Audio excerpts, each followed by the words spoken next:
Michael, do you think we should get started?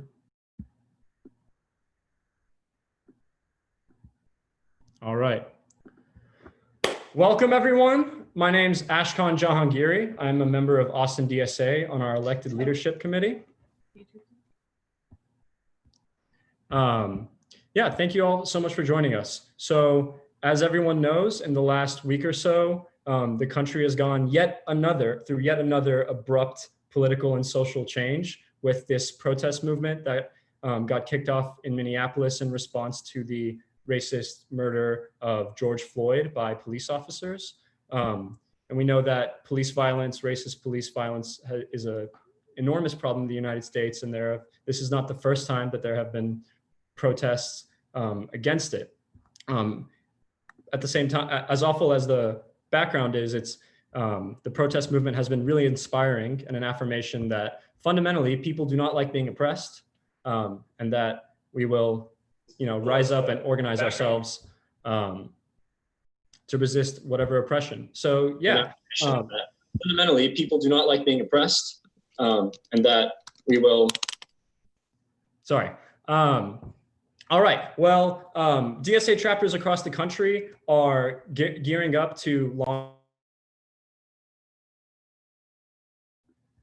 DSA chapters across the country are gearing up to launch campaigns in response to the protest movement and figure out how we best relate. We're always trying to build independent working class power as organized socialists in the United States. And relating to this movement is no different. So as we gear up to vote on and decide on those campaigns, it behooves us to ground ourselves in sharp contemporary political analysis. And that's why we're hosting this event today with Alex Vitale, author of The End of Policing, which you can see right there behind me. Yeah, so Alex is gonna speak. We're also gonna have a Q&A with Alex following his speech. And then finally, we're gonna hear from the experiences of comrades in Twin Cities DSA from Minneapolis, which is obviously where this protest all began. So Alex Vitale is a DSA member and a union member who has given talks to 15 or 16 different DSA chapters, to say nothing else of all the incredible work he's doing. He's a professor of sociology at Brooklyn College. And yeah, without further ado, Alex, I know your time is very limited. We really appreciate having you here. I'll hand it off to you. Thank you. You bet. And thanks, everybody. It's really great to join you all in this time of crisis and to have a little deeper reflection about what's going on, what's driving this, and what kind of steps we can take into the future. So these are trying times, but I see a lot of hope in what's happening. 6 years ago, after the police murdered Eric Garner and Mike Brown and Tamir Rice and Sandra Bland and so many others, we were sold a bill of goods. We were told by the Obama administration and local mayors and police chiefs, don't worry, we're going to fix it. We're going to give the police implicit bias training, mindfulness training. We're going to orchestrate police community encounter sessions where we can all, take a knee and talk about racism. We're going to give them body cameras. We're going to create early warning systems for officers.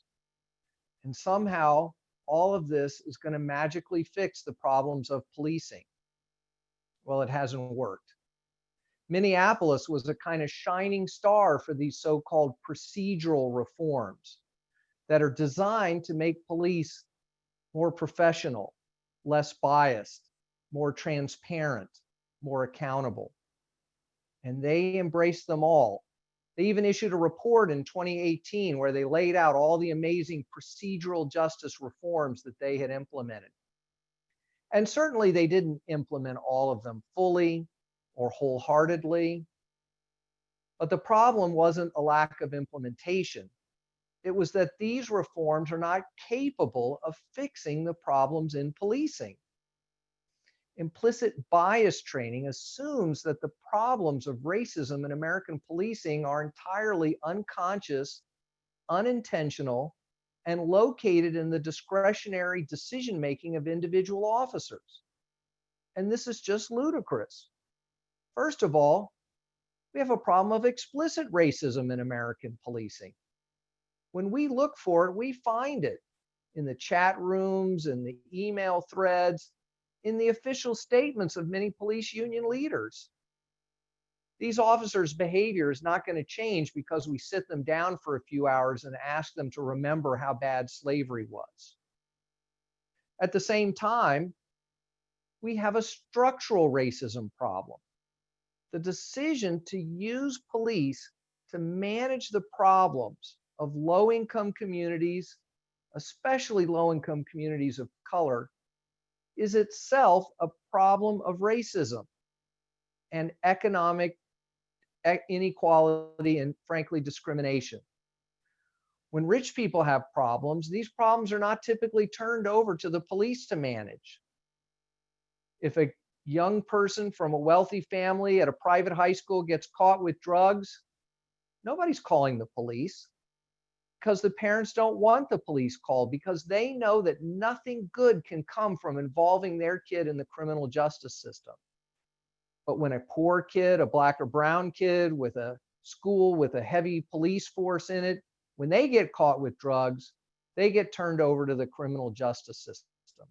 And that arrest, that involvement with the criminal justice system can ruin their lives for no damn good reason. There's no justice in it. And getting the police to more efficiently enforce the law is not a fix to our solutions. We don't need to give narcotics units anti-bias training to fix the racial disparities in the drug war. We need to end the drug war. That's the only solution to that problem. We don't need community policing initiatives.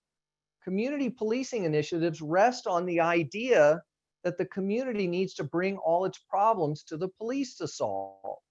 But what tools do the police have to solve our community problems?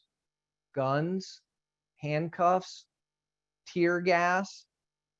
Those are not the tools we need to solve our community problems. They don't have access to affordable housing, high quality health care, mental health services, quality education. We don't need them to solve our problems. One of the most exciting things about this current moment is that people have seen through all this. They're not going to accept these superficial reforms that really just provide political cover for political leaders and police leaders to keep on doing what they've been doing, waging a war on drugs, a war on immigrants, a war on gangs, a war on crime, a war on terrorism. When we think about the militarization of policing, it's never just about the hardware. It's about the decision of politicians to turn the police against us, to create a social order based on coercion and punishment so that they can keep transferring wealth to the already most wealthy and successful parts of the economy in the hopes that some of it will magically trickle down to the rest of us. Well, as a public employee in the state of New York for over 20 years, I'm still waiting for my trickle down. Haven't seen any of it yet. So it's clear that we're not going to fix policing with a bunch of superficial reforms. We have to get the police out of our lives in as many ways as we possibly can. Not by just flipping some magical switch tomorrow and poof, there are no police. Nobody's talking about that.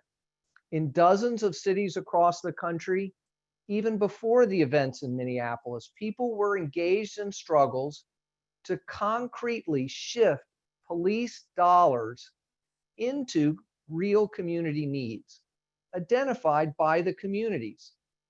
In Minneapolis, there was a campaign underway to shift $45 million from the police budget into identified community needs. In New York, the Policing and Social Justice Project that I coordinate put out a proposal to cut the NYPD by $1 billion over the next few years. Well, events have changed some, and people are calling for $1 billion reduction today. And I certainly support that. And it's not just about cutting their budgets, it's about moving those resources into positive interventions that are linked to the specific public safety challenges that our communities face. We need to start this process by having a kind of robust assessment of community needs. Are we experiencing an overdose crisis? Do we have a problem with youth violence? Is homelessness making the use of public streets more difficult for people? These shouldn't be treated as crime problems. These are social problems, and we need to develop humane, positive solutions for them. We need to look at community-based violence interruption programs that try to build up the lives of young people, to repair the harms of past traumas, to give them a positive path forward in life, rather than dumping them into the criminal justice system. Opioid overdoses are through the roof, despite 40 years of a war on drugs. No lives have been saved. No one's been prevented from getting drugs because it was never about that. It was about a toxic politics of racism to appeal to white voters, to create a demonization of African Americans and Latinos and others in the wake of the civil rights movement. Making that drug war more efficient and effective is not the way to go. We need to look at ways to address these drug problems head on. We need harm reduction strategies like safe injection facilities and needle exchange programs. We need universal on-demand access to high-quality, medically based drug treatment. In the United States, almost no part of the country has drug treatment on demand, but every part of the country has policing on demand. So that's why I encourage folks to get involved in these defund movements. It's not the whole story. It's not the only thing we need to be doing, but it's a way to build power and to take power away from those social forces that will always be used against our movements. The police are never going to be our friends, no matter how many times they take a knee or try to march with us in our protests. When push comes to shove, as it certainly is across the country right now, we see what police really stand for. But it's also clear that the moment we're in right now is not just about policing. When we look back at the uprisings of the 1960s, we don't say that, oh, that was just about policing. Yes, almost all of those uprisings were triggered by acts of police misconduct, brutality, and abuse. But we understand that that was really a trigger, that the causes that were driving people to be out on the streets had to do with much deeper issues about racial and economic justice and the failure of our political leadership to take seriously the needs of the most vulnerable communities in our society. And I think we're in a similar crisis now.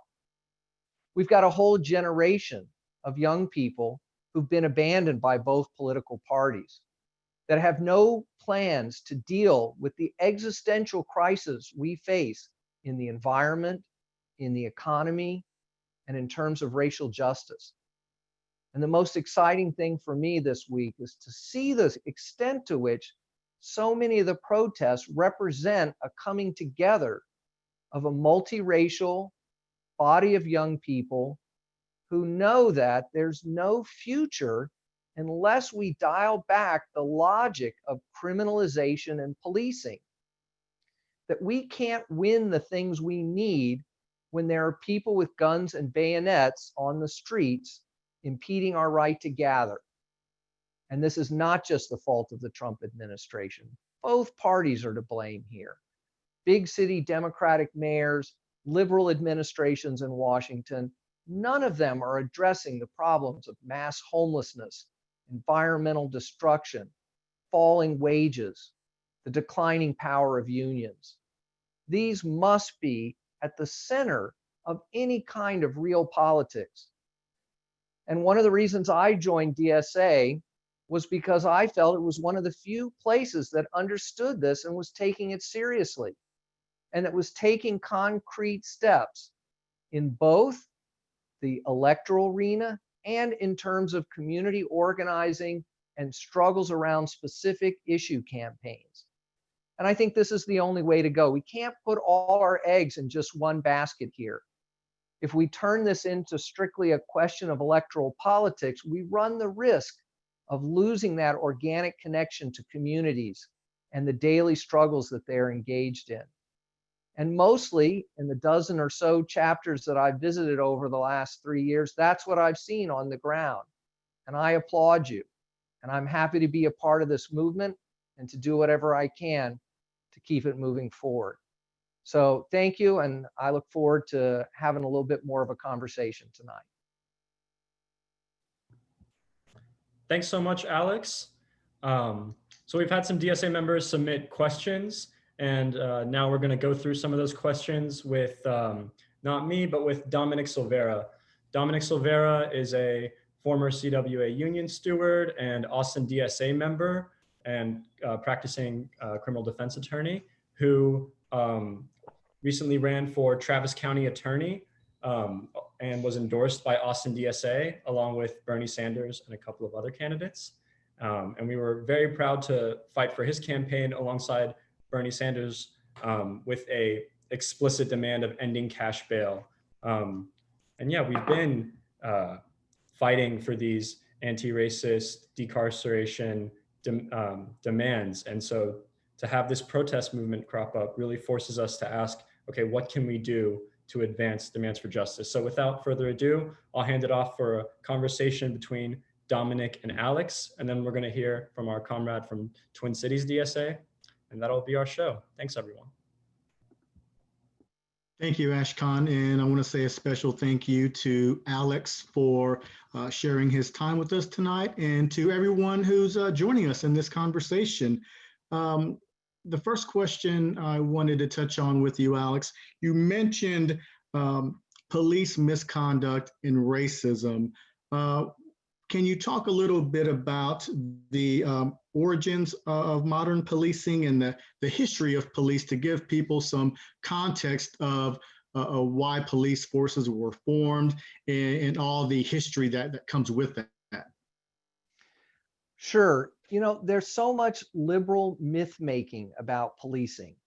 You know, we watch these TV shows at night in which the police are just here to fix the problems, fight the bad guys, catch the serial killers. And there's also a sense in which they're portrayed as kind of timeless. But policing is actually a fairly modern invention. Most police forces have only been around about 150 years or so, 200 years at the most. And they were not created to just try to create, you know, more equality in society or a legal regime. They were created to facilitate regimes of exploitation. In the 19th century and even early 18th century, policing gets formed around three of these primary regimes of exploitation: colonialism, slavery, and industrialization. And the very first police force that most people point to is the London Metropolitan Police, formed in 1829 by Sir Robert Peel, Robert Bob, the Bobbies. Where did he get the idea from? He was in charge of the English occupation of Ireland, a colonial project, and he develops policing at a time when the British military was tied up with Napoleon to engage the agricultural uprisings that were happening in the Irish countryside in a kind of more efficient and preemptive manner. And then he takes that to London and uses that against the newly urbanizing working class. And I'll just say quickly, you know, in the US, slavery plays a big role in the formation of early policing, especially in the big cities like Charleston, Savannah, and New Orleans. And we had our own colonial police forces, the Texas Rangers, that exterminated the indigenous population and drove out Spanish and Mexican landholders to make way for white settlement. So American policing has always been tied to these regimes of exploitation. So Alex, the title of your book, The End of Policing, absolutely interesting. One of the things that it made me think of is, you know, how do we get there? And from your perspective, what would you say would be the number one priority that we as citizens, DSA members, can do to get to that endpoint? Well, we don't know exactly what the endpoint is. This is really about a process. It's a process of trying to figure out those things that we have turned over to police that we don't want them to do, because their involvement reproduces race and class inequality. It produces violence. So we can look around the country at some of the struggles to get an idea for the kinds of things that people have, prioritized. In Minneapolis and Milwaukee and a lot of places, there are these efforts, and successful efforts in some cases, to get police out of schools. In New York, we have 5,000 NYPD personnel stationed in city schools, more than all counselors and social workers combined. There's just no reason for that. The research shows it doesn't work, it doesn't keep kids safe, and it drives them into the criminal justice system. Police officers go on literally millions of mental health crisis calls every year. We need to stop that. They do not have the tools to do that. We need to involve actual mental health professionals in dealing with these crises and establish a mental health infrastructure so people don't have so many crises. But this all happens through the budget process, really. So it is linked to regular politics. We need to be out in the streets, but we also need to be a force in these debates over budget priorities. One of the major effects of the police brutality that we've seen, not just recently, but historically, are efforts to defund the police departments. I've seen calls for it across the country. We've had calls for it here in Austin. In your perspective, what does that look like in real life? How do we start that process? And most importantly, how do we battle police unions who will fight tooth and nail against these efforts? Okay, so how does it start? Well, we have to do some community building, right? We got to have a base in the communities where crime problems are a real concern, right? Where there are harms occurring, and where those things have been turned over to the police. And we need to work with those communities to identify those things and articulate specific targeted interventions that could address those things in more effective and more humane ways. And then we've got to make demands of our elected officials that they address those things. And when they say, as they always do, well, there's no money for that, we have to say, well, what about the police budget? It's 20, 30, 40% of the city budget. That's not acceptable. Every dollar we spend on policing is a dollar we can't have to build healthier and stronger communities. What do we do about the police unions? Well, we have to take their power away. It doesn't mean necessarily breaking their unions. As was pointed out, I'm a longtime unionist. I'm a fourth generation unionist. The Vitales were coal miners in Southern Illinois. Instead, we have to neutralize their political power, not their right to organize. And how we do that is we make their political endorsements and campaign contributions toxic. We make it clear to elected officials that if they take money from those unions, they cannot be our friends. That they're embracing not just some specific proposals about pensions and increasing the size of policing, but they're embracing this whole thin blue line ideology that says the only solution to our problems are violence, incarceration, and authoritarianism. And that is completely inconsistent with everything we're trying to do. So in New York, there's a very robust campaign underway to identify which politicians have taken that money and to bring public pressure to bear on them. And as of today, 15 elected officials in New York City have gone back through their campaign financing records and have publicly diverted that money into things like bail funds and mutual aid projects. This is a massive success. This is a rejection of police union power, and we need to do this all across the country. One of the things we've historically seen is, frankly, a lack of accountability for folks in law enforcement who commit crimes, who have no business being police officers. I think you see the public pressure of what it took to make arrest in Minneapolis for George Floyd.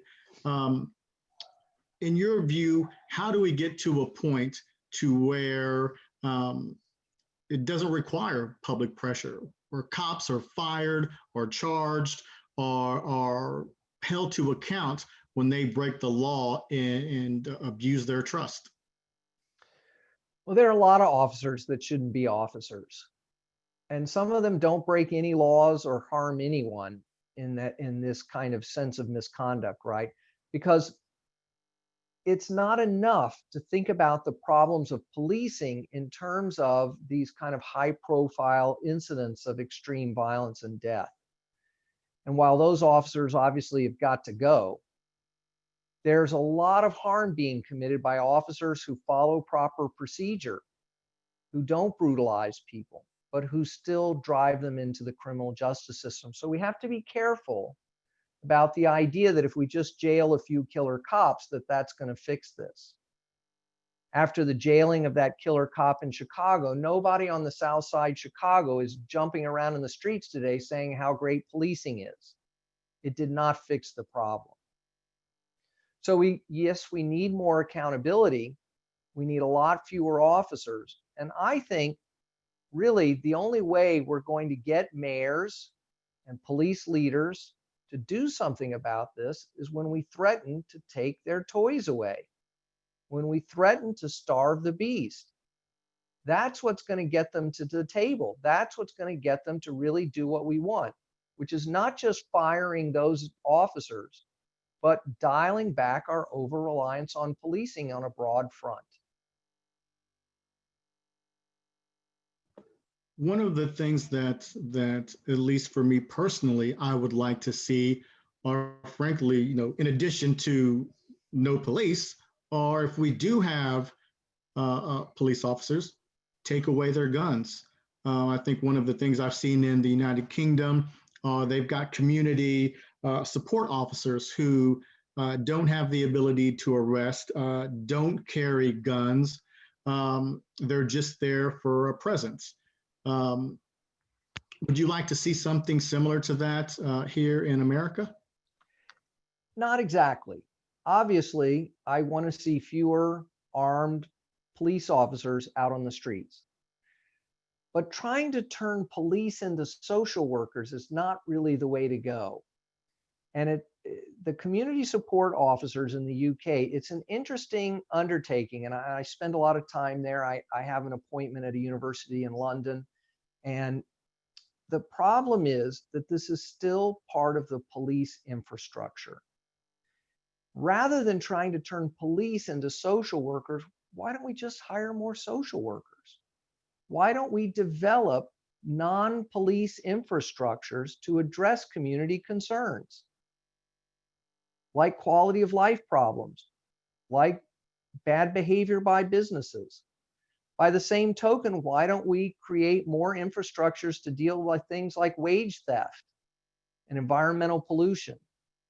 We can develop strategies to manage these problems that don't rely on armed policing, and we shouldn't expect armed police to become social workers. Alex, I want to circle back to something you spoke about earlier, police in schools.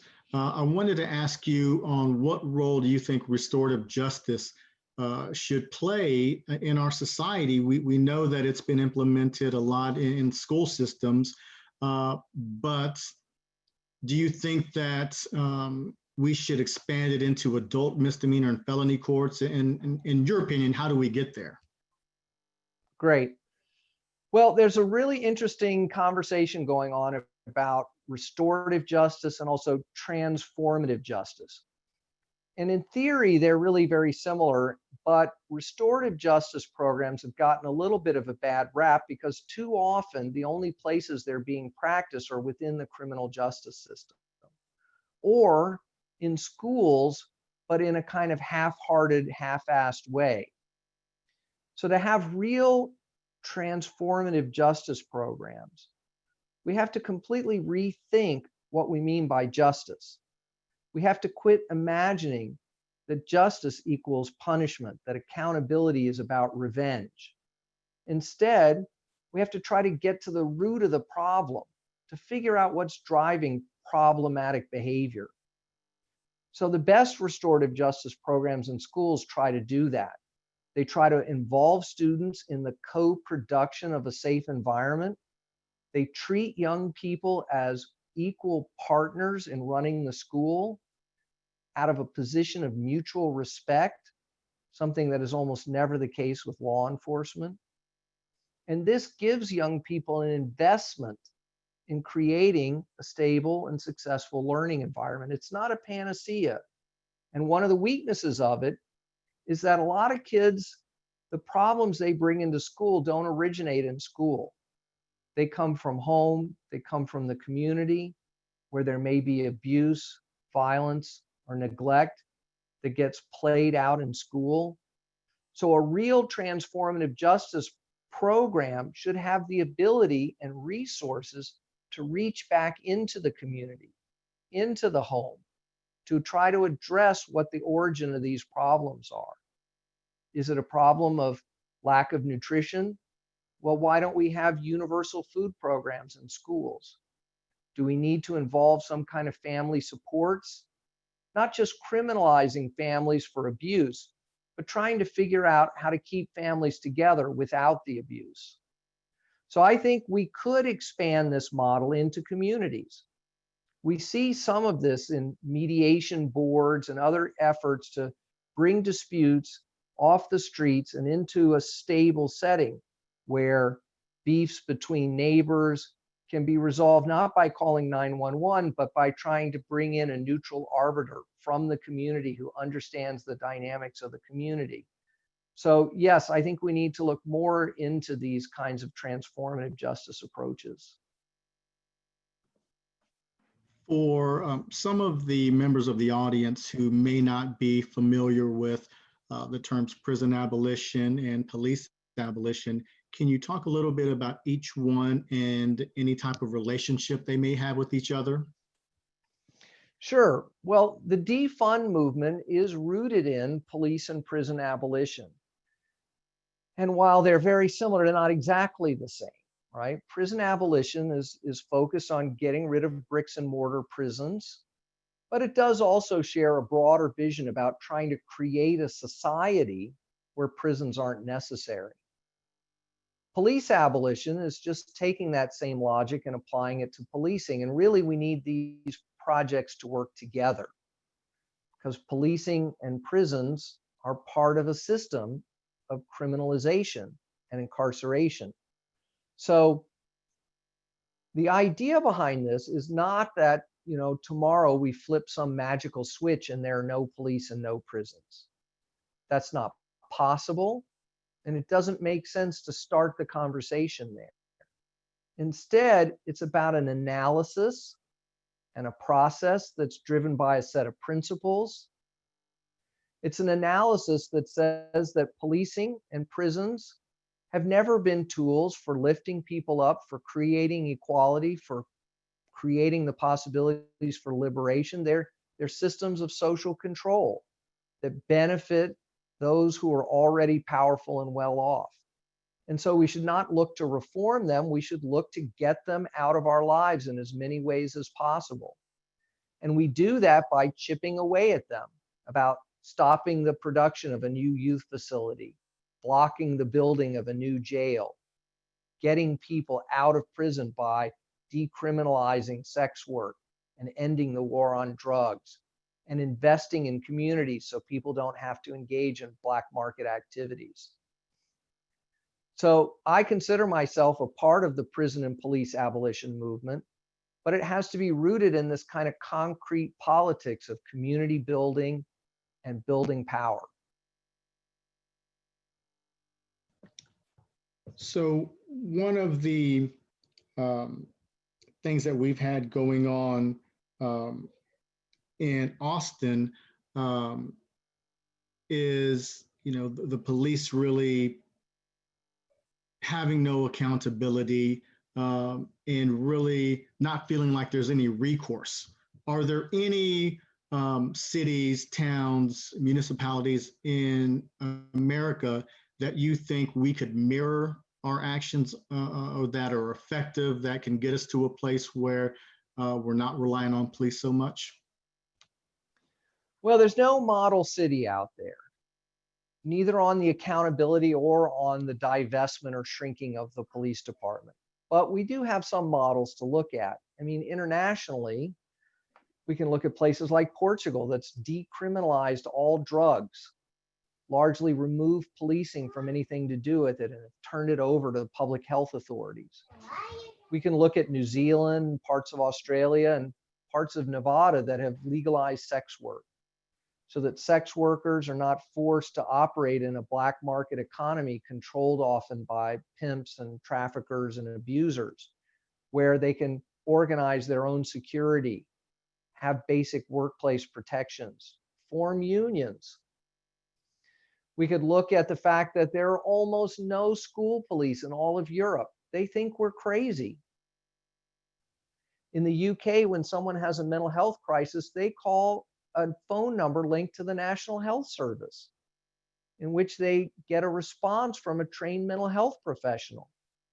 And because they have national health insurance, those mental health professionals have access to their medical records so that they know what kind of medication a person is on, what the diagnosis is, so that they can tailor their response to the specific needs of that person in a way that American police never are able to. So we do have examples. On the accountability front, I mean, there are limits, I think, to what we can achieve in terms of police accountability through technocratic interventions. Some of the best hope, I guess, is some of the stuff in the 8 Can't Wait plan. They at least have done some research about things that have shown some effectiveness. And we might want to understand that as a kind of harm reduction strategy. But it's my view that departments are not going to implement that stuff except under extreme political pressure. And the way we operationalize that political pressure, I think, is through these defunding campaigns. You mentioned unions earlier. I wanted to get your opinion on what role local unions should play in this entire process. And have you seen any positive or negative examples of union involvement in trying to fix the police problem that we have? Yeah, that's a great question, because we've not seen a robust enough response from unions about this. And we have these debates about the fact that we have police in our AFL-CIO and in our local and state labor federations in some cases. And this raises a real question about what kind of labor movement do we have when police are a part of it? Because when push comes to shove, if we ever actually have a labor movement that's going to talk about really building working class power, police are going to be our natural enemies, and they cannot be part of our movement. So we do need to push the labor movement to have a more robust analysis about the problematic role that police play. But also we need to push the labor movement to really embrace a kind of social unionism that doesn't just look at the union as a way to get an extra 2% on their pension or to resolve a grievance in the favor of a particular worker, that understands that the well-being of those union members is tied to the well-being of their communities. And once we take that step, the caustic role of the police will become immediately obvious. And then I think we'll have a lot more clarity about why they shouldn't be part of our movement. So I'm going to go to a question from one of our audience members, from Benedict K.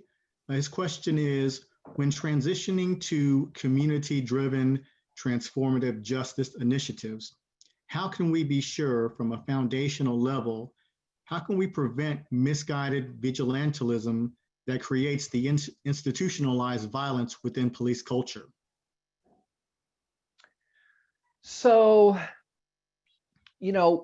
we have to try to figure out ways of building a politics that attempts to actually resolve some of the social problems that we face that is producing some of this vigilante violence. I mean, if I understand the question correctly, on the one hand, we need the ability to defend our communities from vigilante violence. Police have never been an effective tool for doing that. In fact, police have often been allies with those vigilantes who have carried out racist pogroms, lynchings, etc. So the idea that we're going to turn to the police as the saviors of our communities, I'll just tell a quick story. I mentioned that my family were coal miners in Southern Illinois. They were recent immigrants from the south of Europe and the east of Europe, and they were the targets of KKK vigilante violence. And they got word that there was going to be a KKK attack on their small mining community. The police were not interested in protecting them. So they stood up on top of the houses above the one road into town over the railroad tracks with their hunting rifles and shotguns. And when the KKK rode up on their horses and in their cars, they all stood up with those shotguns, and the KKK turned around and went away. Now, I'm not advocating, the mass arming of the civilian population and shootouts, but we do need to think about the ability to defend ourselves. But ultimately, we need to develop a politics that resolves these racial differences without turning it over to the police to manage. One of the things that's become really noticeable is the use of propaganda, whether it's from reporters who don't verify facts or just take police at their word when they're commenting on a story, or you see, their propaganda on social media, kneeling with people, only to turn around an hour later and assault peaceful protesters. What do you think is the best way to combat that type of propaganda that we're fighting against when we're trying to open eyes to the type of brutality that police are inflicting on folks? So this is a huge problem, in part because, local media production is almost entirely a corporate for-profit undertaking that relies on advertising from the business community. And so they're part of a kind of growth coalition that connects party leaders, economic elites, and media. And so their vision about what social order looks like is based on this idea of, keeping a lid on disorder, managing the dangerous classes so that the city can flourish.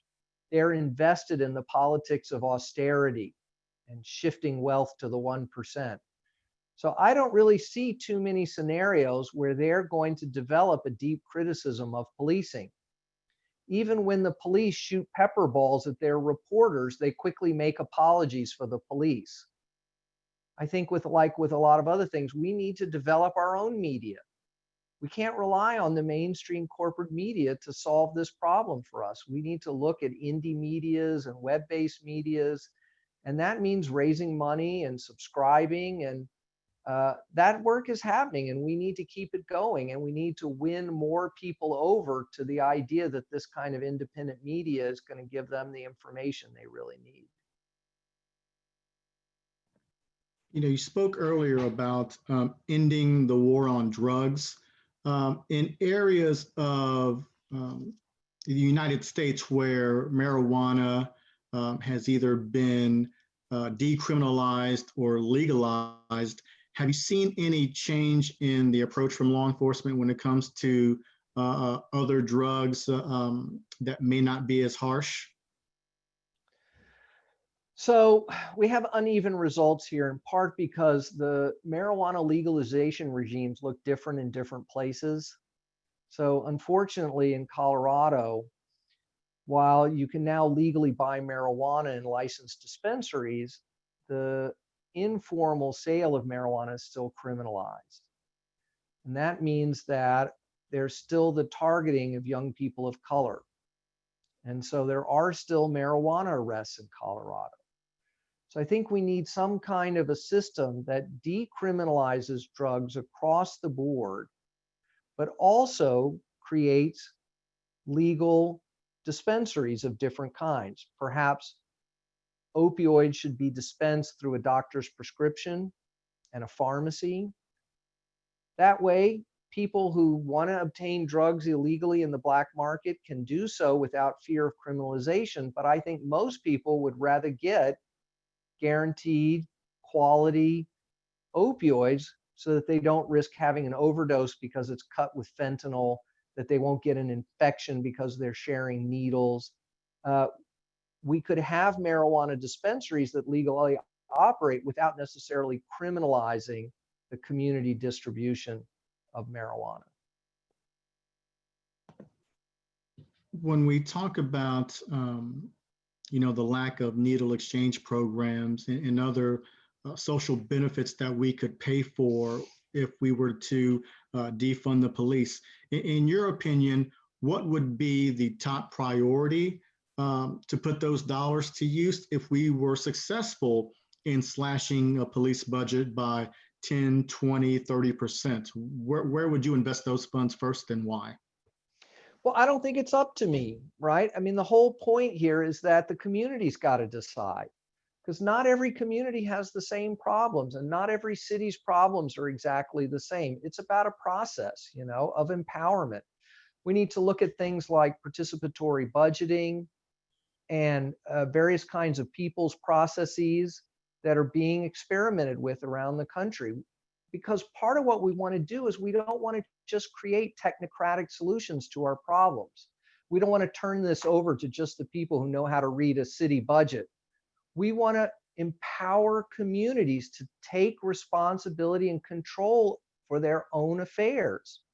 That's got to be part of a democratic socialist vision. Thank you so much, Alex. I really like that, empowering communities to make those decisions.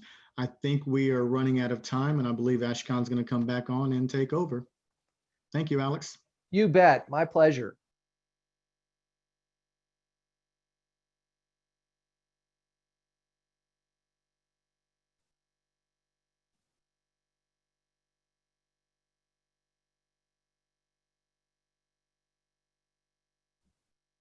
Ashkan, you're muted. Rookie mistake. My goodness. Oh, there we go. I'm so sorry. Thank you so much to Alex. Thank you to Dominic for moderating. Alex's book, The End of Policing, is a wonderful history of the origins of police in repressing labor and social movements, as well as the failures of many of the technocratic liberal reforms that have been kind of the demands of protest movements in the past. It's free right now for an ebook on Verso Books. They are fresh out of paper copies. So if you've got one, you've got a treasured first edition. So I definitely recommend folks read that as we try to think about how we can advance our movement and our goals and build independent working class power. So thanks again so much to Alex, as well as to Dominic. And so now we are going to hear from Robin Wansley. Robin, let me just pull up her intro. Robin is a member of the DSA, Democratic Socialists of America, in Minneapolis, and she's been active in the Twin Cities socialist movement for many years. She's a labor organizer who played a leading role in the successful fight to win a $15 hour minimum wage in 2017, which was the first Midwest city to do so. And now she works for the statewide teachers union. So Yeah, Robin is going to talk a little bit about the experiences on the ground in Minneapolis and how Twin Cities DSA, the DSA chapter there, along with a broader multiracial working class coalition, have tried to respond. And I know there's just been so much going on. So without further ado, I'll hand it off to Robin. Feel free to continue to ask questions to talk to Robin about. And yeah, that'll be it. Thank you so much, Ash, and thank you, DSA Austin, for inviting me to share some of the experiences that we've had with our recent uprising that took place over the past week. It feels like decades have passed or transpired, and it's only been a week. It's hard to keep track of the days. But I also appreciate Alex for providing that extensive analysis of the political and economic landscape that has basically led to not only this uprisings, but many contestations through the form of grassroots movements. Basically, that paved the way for those in this uprising to take place against an unjust system. So that was a really thorough analysis, and I look forward to downloading your book as well. So for my piece, I think I want to lay out also the local landscape for Twin Cities, Minneapolis and St. Paul. We have two cities that's literally like a few miles apart from each other. But with that said, I think that will help give some crucial context as to how this uprising really came about. So first, I would frame Minneapolis as a tale of two cities. On one end, if you just Google Minneapolis, you will often see that there's numerous news reports and media reports that frames Minneapolis as being one of the best places to live. It provides a substantial quality of life for new professionals, recent college grads. Apparently, it has a really affordable housing market, as well as pay livable wages and as well as decent salaries to folks. It has great parks, basically both as being a phenomenal place for both working class residents and something to highlight, which I'll come back to, but for business folks too, because in the case of it being appealing to young professionals and middle class folks, it's also has been epicenter for Fortune 500 companies. In fact, we have the highest concentration of Fortune 500 companies in the country, right here based in Minneapolis. So we have that reality where Minneapolis is an amazing place to live. And to contextualize that a little bit more, it's an amazing place to live if you are already financially stable, if you are white, or if you are wealthy. On the other end of the spectrum, Minneapolis, and I'm sorry if you hear my dog barking, let me throw his teddy bear real quick so he can shut up.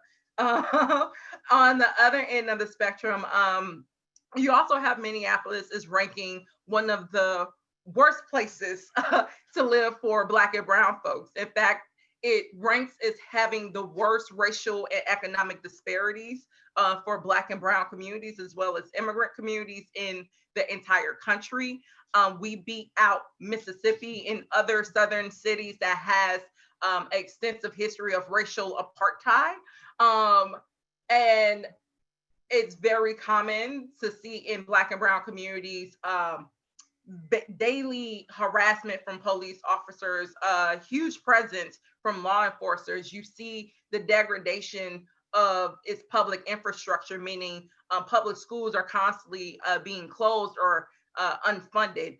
There's not an expansive network of affordable housing or quality affordable housing that's provided in those areas. There's subpar healthcare facilities and institutions in these communities. All that to say, they are heavily divested in and are constantly under the threat of further gentrification, displacement, and dispossession. So you have that reality that's very starkly different from what you will see for, again, white, middle class, affluent folks, where Minneapolis is like the Walt Disney of the Midwest. It's the place where you want to be. So you have those two realities that grounds where we live right now. And in between that, we've seen numerous incidents of Black men and Black women and Black youth being either gravely injured and or murdered by the Minneapolis Police Department. In just the past 4 years, we've had over 5. In 2017, we had Philando Castile. And then prior to that, in 2015, we had the murder of Jamar Clark. All of these murders were captured on film, either through the public or through dash cam footage or body cam footage. And all of this was released publicly, and you could clearly see that these murders were directly caused by the Minneapolis police departments and law enforcers, and yet none of these murders yielded a conviction of law enforcers.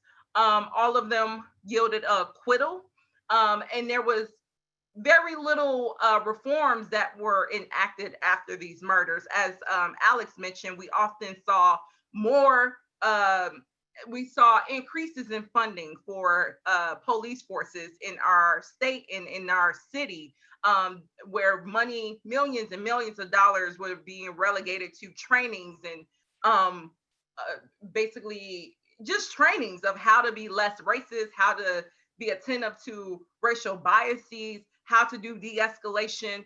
Again, just flooding our police state with more money that they in turn, which leads to the uprising, used to purchase more weapons and more militarized equipment that could basically top up how they surveillance communities, especially communities of color and working class communities, as well as how, as well as be able to exercise lethal force against protesters or any working class communities that decide to engage in civil disobedience.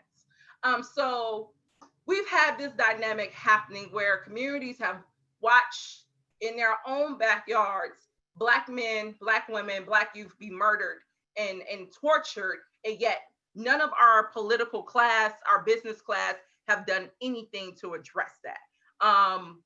So when George Floyd was murdered as of almost 2 weeks ago, and again, his murder being captured on film by local residents in his community.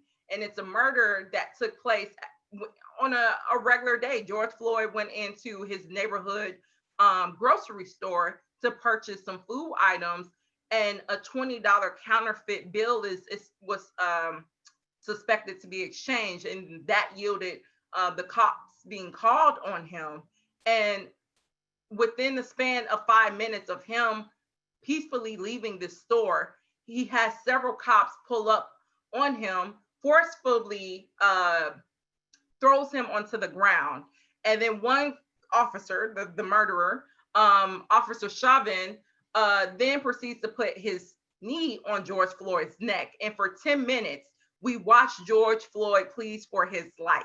We see him as, I tell the officers and the public, I can't breathe. Can someone do something? I want my mom. What is happening? He feared for his life. And for 9 to 10 minutes, we saw the officers do anything and basically murder Floyd right in front of our eyes. And then after that footage is released, our local mainstream media then releases a report that George Floyd died due to medical distress, which was a complete slap in the face of everyone who saw that footage, especially those in our community who have been too familiarized with this narrative that there was always a fault on those who've been murdered by the police. It's never the fault of the officers themselves. So of course, typically when these murders have taken place, our local civil rights group called massive protests. It's the usual. It happened with Jamar, it happened with Marcus Golden, it happened with Philando Castile. And they called the protest to take place at the site of the murder. And then when that kicked off, we had a crowd of about 20,000 folks, probably the largest anti-police brutality protest, in let alone in Minnesota, most likely in the country. We had 20,000 folks come from all across the city and state. And then that protest then led to a march to the 3rd Precinct Police Station, where the 4 officers who murdered George Floyd worked. And from that night forward, we had a continuous occupation amongst peaceful protesters, mostly of Black and brown youth and other working class residents.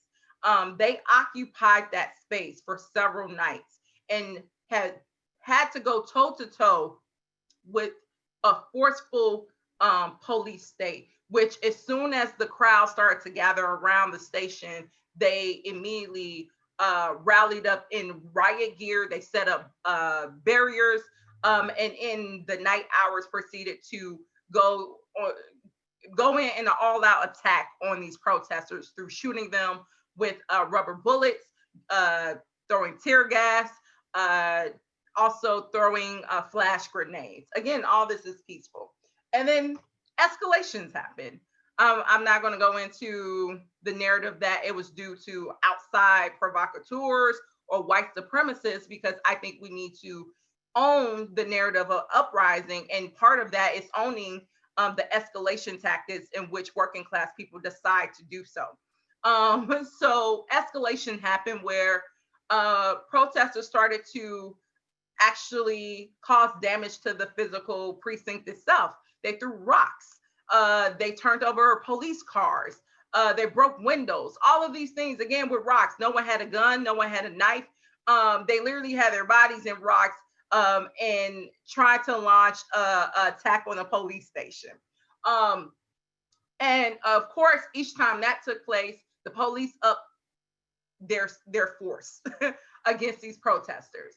And then as that continued to happen, that's when we saw the escalation move from the police station throughout the city, especially around the surrounding community of the police station. Fires were set. Multiple businesses in that community were lit ablaze and burned down. Many of the businesses in that community, as well as across Minneapolis, were looted. A lot of the corporate businesses, such as our corporate chain of grocery stores and retail stores, which I would like to add, loot our communities on a day-to-day basis because they often don't pay property taxes. They don't pay their workers a livable wage and often exercise wage theft from them. There's been so many lawsuits for that that workers have basically launched against these companies.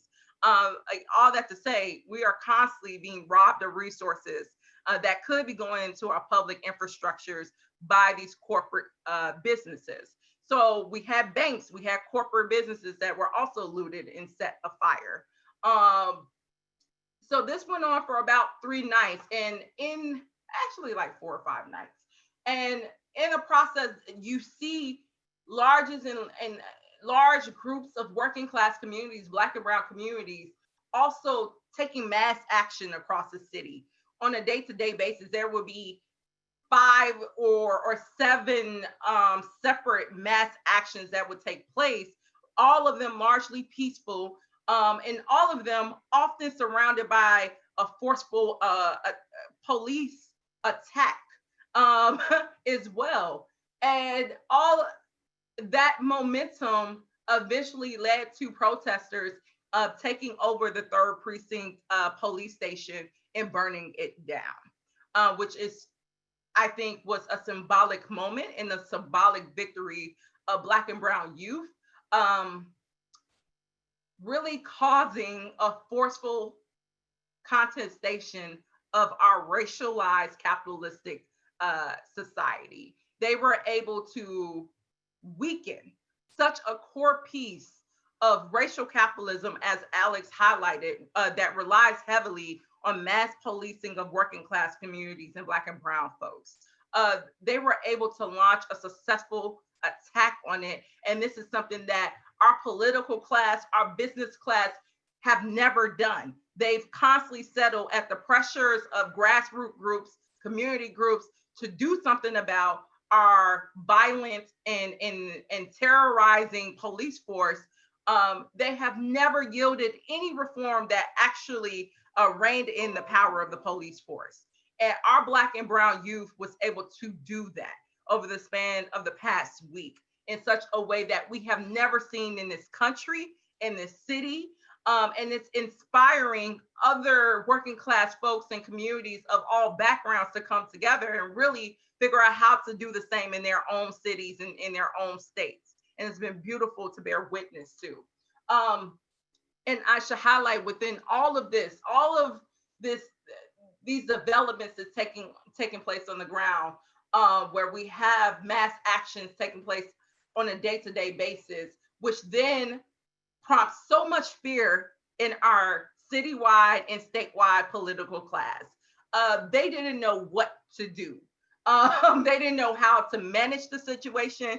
They tried sending in the Black managerial class, which is often our faith, religious groups, other civil rights groups, and other reactionary groups to try to manage what was happening on the ground and to intervene. And Black and brown youth wasn't having it. They tried to create a narrative in order to send in more law enforcers and military forces into our city. They authorized that through saying that the protests that were happening were only happening at the initiation of white supremacists and instigators who were not the peaceful protesters. Basically, our peaceful protests were being co-opted by white supremacists. And in order to distinguish the good peaceful protesters from the white supremacists and bad folks, meaning the anarchists and Antifa folks, then they needed to send in the National Guards. They needed to bring in more police officers who could do that discernment. They were able to get the public to buy into that narrative within the middle of last week. And what we saw immediately the next day was all of the arrests that took place that night were of protesters, peaceful protesters. It wasn't no white supremacists. It wasn't these outside people coming in to create a war, race war. It was our local peaceful protesters that our state and military forces attacked and arrested.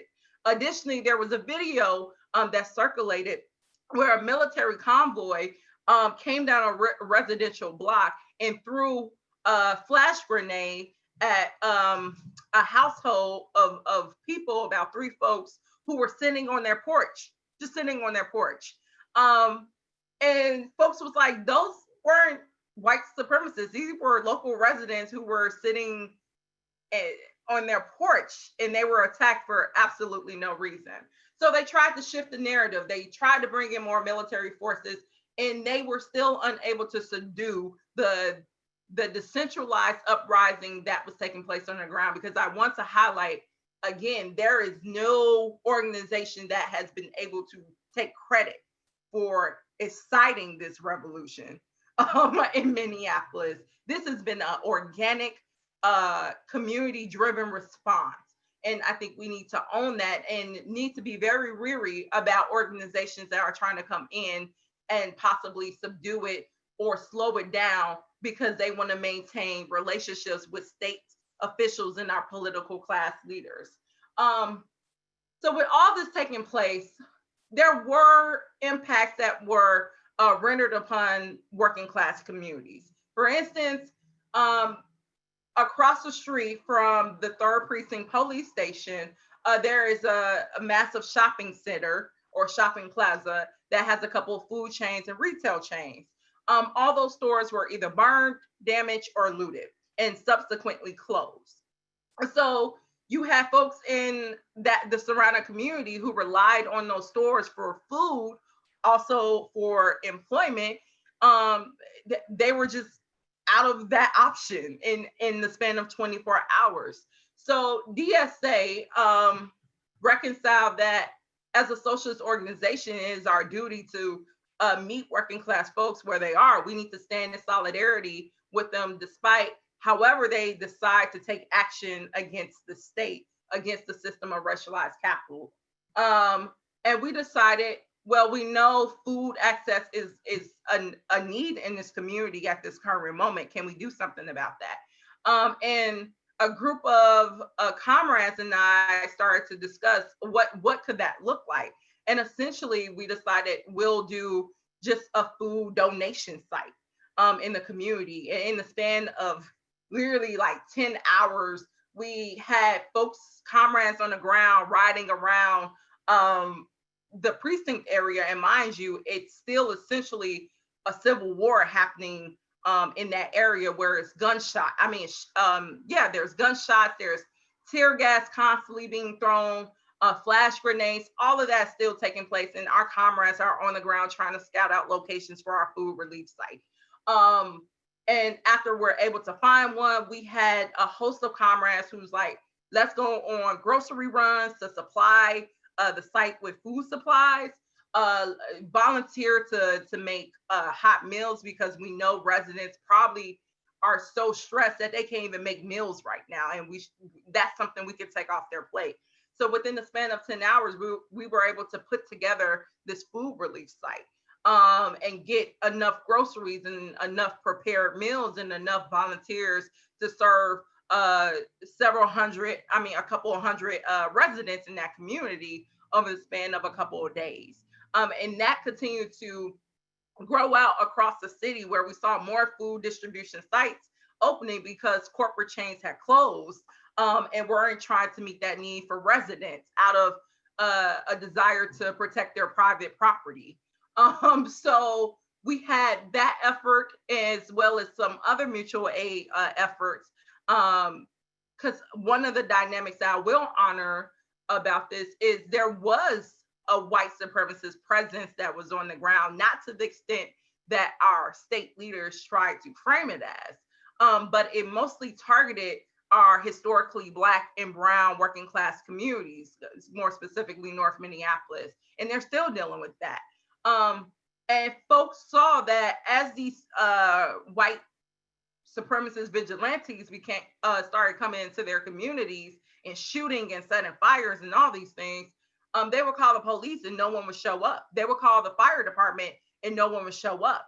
So it forced residents in their communities to look towards their neighbors and start creating community defense committees to figure out how to address these developments.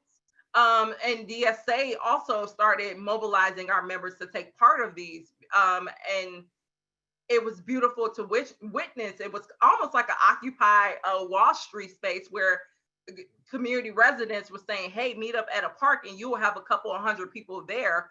And they're spending hours planning how to do shifts of patrol in the community, creating systems of communication where they could spot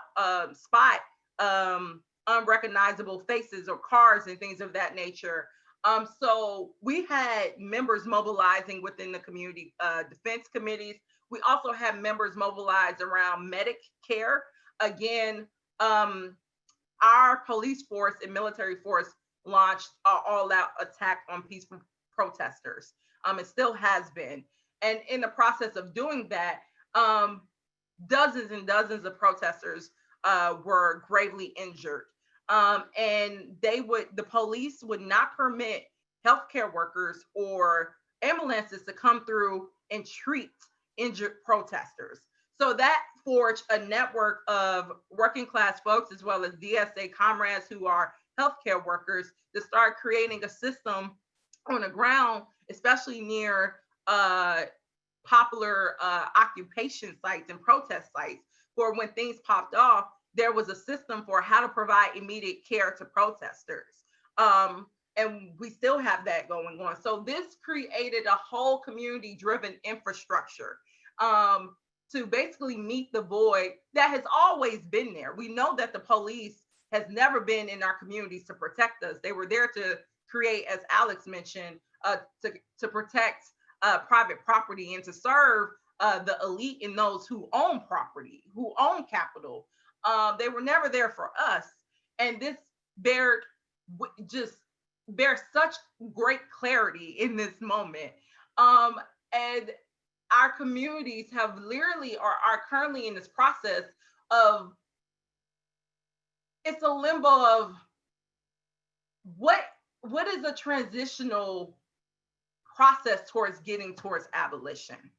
And I think it's a necessary process. It's a necessary process for working class people to build that confidence that they are capable of caring for themselves. They are capable of creating networks of care for their communities that does not need to have a reliance or corporate chains or on state and political leaders. We are able to do that for ourselves.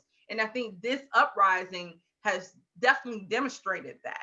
And it's also prompted working class communities and Black and brown folks to be very antagonistic and also interrogating their attachments to these systems. They're calling it out of, like, the Democratic Party, what is happening? You haven't been here. You haven't done anything for us for years. As well as the police and the fire department, all these systems that help to uphold capital and to protect forces of exploitation in our communities. Those things are starting to be weakened. And it's beautiful to witness that is our community-driven infrastructures that are basically allowing that to take shape. And it's been great to watch DSA be intricately part of this process. And I think as an organization, now we're wrestling with how do we have these mutual aid efforts continue to drive and build that confidence amongst our working class people. So once we do hit a point where it's full abolition, and as Alex mentioned, not just of the physical prisons themselves, but it's essentially an abolition of a systemic apparatus that normalizes and requires exploitation, that normalizes and requires mass policing, that normalizes and requires social safety networks to be tied to private interests. It is essentially where we're right now interrogating such a crucial piece of capitalism, while also developing this confidence that we can do these things for ourselves. We are doing it. So in an abolitionist world where we don't have those forces there of exploitation, of policing, we are very, very capable of managing for our communities and caring for our communities. And that is what at DSA in the Twin Cities are just trying to figure out how to leverage. How do we continue to build that confidence? And then how do we leverage that to further weaken the hold of our local political class, of our business class, and to start getting some material wins and transformations out of that through the divestment campaigns, which have been wildly successful here. We done had our local public schools divest, as well as our University of Minnesota. So higher education is divesting, our parks are divesting, our museums are divesting from the police state. And right now we have a mass rally tomorrow to get our city leaders to sever and dismantle the police department completely. So we're seeing the fruits of these uprisings, and now it's up, I think, for our organization as DSA to really wrestle with, once we have these divestments yield expansion of funding and resources for our communities, how do we use that to continue this journey for building an abolitionist reality, one that doesn't rely on saving these systems that exploit and harm and murder us, especially those that authorize the consistent annihilation of Black and brown communities. We don't want to go back towards saving a system that's constantly killing us. And as an organization, we're wrestling of what that looks like, and how do we win over segments of our working class communities, especially through these mutual aid projects. How do we win them over in this journey? And something that I'll also wrap up with, because Alex mentioned this too, something that's been powerful about this is because I think largely this is a national context and why DSA has been such a successful political organization, or has been such an appetizing space for people who are looking for an alternative towards our current economic and political apparatus.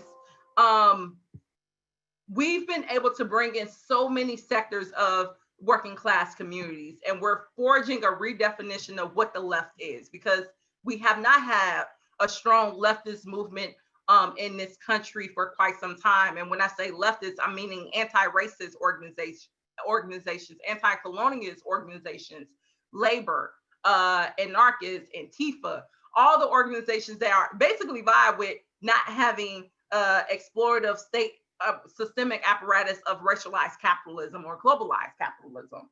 And the DSA has been able to bring all these different folks together with these varying political orientations. And that includes labor. This uprising on the ground has forced labor to really interrogate its attachment to the police force as well, and the Democratic Party. And something that I will say I don't agree with that Alex mentioned, I think labor is now wrestling with, because right now they have a demand out here around having the Minneapolis Police Department, its union president, resign. And I think we as a socialist organization need to make it very clear with our labor partners that you need to be basically class traitors to the police. You and police are not the same. When our public sector rank and file workers go on strike, or are leading actions against their bosses and CEOs, it's often the police that are sent there to protect those bosses and CEOs and actually squash strikes, or to hurt and police and arrest the workers themselves. There is not a solidarity between those unions. And I think in our abolitionist work, yes, we need to figure out how do you create a space for the individuals who inhabit our police force, some of which are good and solid people. They are nice, they're doing good work, but they are not the same. The labor structure of the police force is not the same as the nurses union or the teachers union. It is not, and the separation is based off of the nurses and the teachers are not here to basically sustain a system of exploitation that benefits big business. That is what the police is created to do, so to sustain systems of exploitation, and to protect capital. So I think we do need to wrestle with that further as a socialist organization, and as we try to drag labor into this process of building for an abolitionist reality. And I'm excited to see that that's happening in Minneapolis through the uprising. So with that, I will end there. Thank you all again for having me. Wow, Robin, that was wonderful to hear. Was hoping to have the opportunity. Oh, Robin, do you have time for just a couple of questions? Okay. No, yes, I'm sorry. I had to hurry up and grab my battery charger. Oh, okay. No, yes, we want to keep you on the stream. That's all right. There's just so much there. One thing that strikes me, let's just go through a little bit of what you said. Oh, we lost. Oh my goodness, we lost Robin. Well, all right, that's all right. So yeah, thank you everyone for tuning in.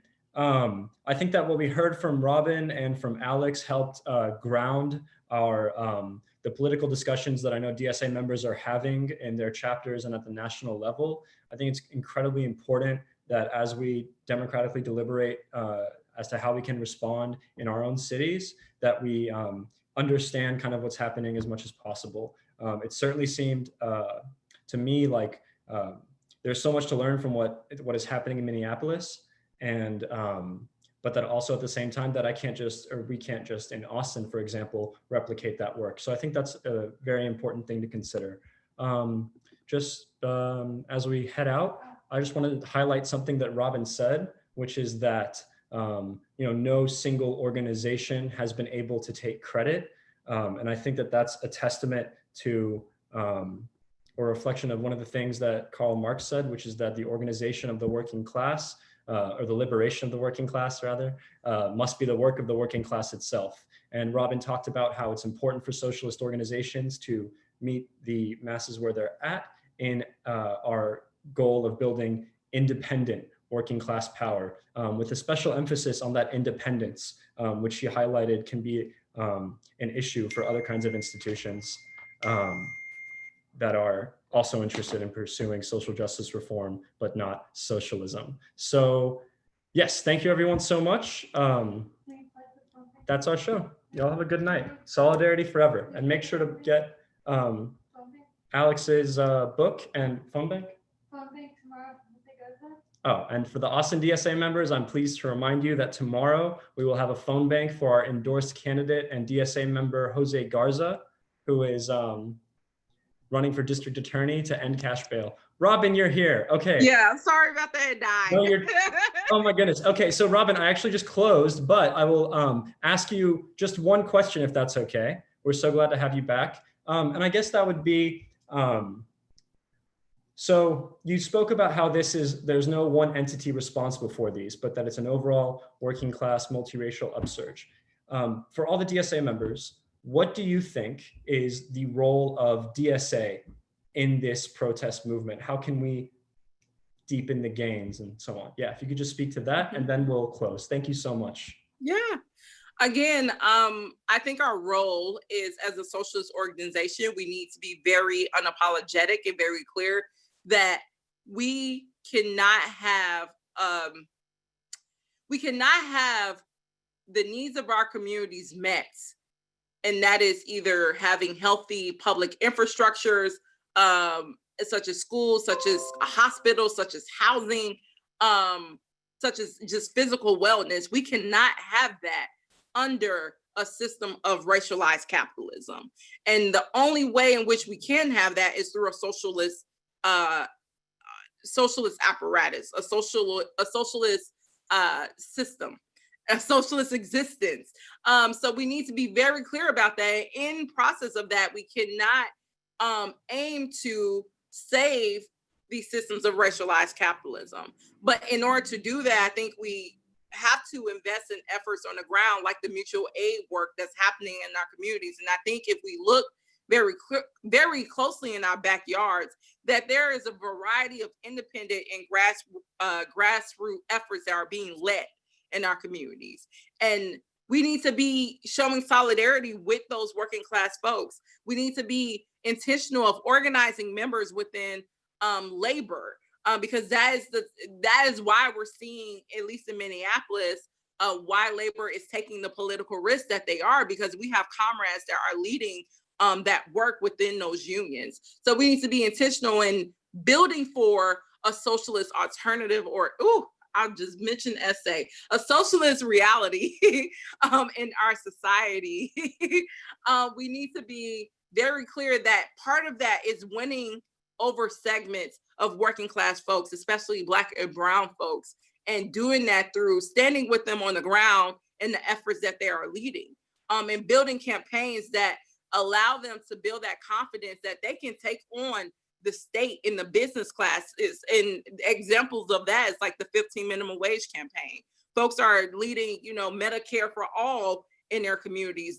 Even COVID, I think right now, before the uprising, DSA led a successful action around COVID, which is also exemplifying just how fragile the system of global capitalism is. And how ineffective it is in meeting our basic necessities. So we have the space to do that on the ground with working class people. And that is the work in itself towards being able to build for a socialist reality. Got it. So, by the way, that was the longest period of time I have gone this last hour and 40 minutes without saying the words COVID or coronavirus. Which is just a testament to how incredible what's happening is. And of course, these protests have been launched in spite of the public health dangers that certainly still exist, but it's an even bigger public health danger to be killed by the police, right? Certainly I could speak with you for another 3 hours. I really, we won't. I really appreciate all your time. Yeah, I got it. So we have to build coalitions, build working class coalitions that are in solidarity with the movement that's happening. And what we bring is that class analysis and that necessity of independence from the existing institutions. Well, I will, I'm gonna go do that. I'm gonna do that tomorrow. I'm gonna go do that the next week. And I hope that we continue to do that for the rest of our lives until we have, we've built an independent working class party, built a worker state, and eventually a world socialist republic. So, yeah, maybe it might take. It will only take maybe like 72 hours, Ash. We could totally do it. Totally do it. Well, thanks so much, Robin. That's our show. Thanks so much. Thank you all. You have a great night. Bye. Thanks.